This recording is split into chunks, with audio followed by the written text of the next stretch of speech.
चोलिस्तान में पानी की किल्लत के पेश नजर कोहे सुलमान में एहतियाती इकदाम किए गए हैं। दोनों जिला के पोलिटिकल असिस्टेंट के दफातर कंट्रोल रूम में तब्दील कर दिए गए। कमिश्नर लियाकत अली चट्टा और डिप्टी कमिश्नर मोहम्मद हमदा सालिक ने डेरा गाजी खान के कंट्रोल रूम का दौरा किया। पोलिटिकल असिस्टेंट के ऑफिस में 0649260173 पर कायम कंट्रोल रूम का इफ्तिताह करने के साथ साथ पोलिटिकल असिस्टेंट मोहम्मद इकराम मलिक के हमरा पौधे भी लगाए।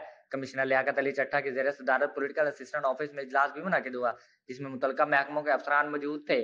कमिश्नर लियाकत अली चट्टा ने कहा कि डेरा गाजी खान और राजनपुर इजला के कोहे सुलमान के इलाकों में इंसानों और जानवरों के पीने के लिए पानी फराहम किया जाएगा। इस सिलसिले में दोनों इजला के थाने जिले कंट्रोल रूम होंगे। हंगामी हालात पर डिजास्टर मैनेजमेंट के तहत महकमे बर वक्त रिस्पॉन्स करेंगे। कंट्रोल रूम में मुसद्दका इतला पर वाटर लारी 1 घंटे के अंदर मुतलका जगह पर पहुंचाई जाएगी। Commissioner DG Khan water supply के ट्यूबवेल के लिए बिजली की मुसलसल फराहमी और मुतबादिल इंतजाम की हिदायत देंगे। पब्लिक हेल्थ अपने फिल्ट्रेशन प्लांट फंक्शनल रखेगी। लारियां और बाउजर किराए पर लेकर किल्लत वाले इलाकों में पानी पहुंचाएंगे। और मनरू में भी सियाहों के लिए मिनरल वाटर की वाफर मिकदार में दस्तियाबी के लिए SDA को हिदायत कर दी गई है।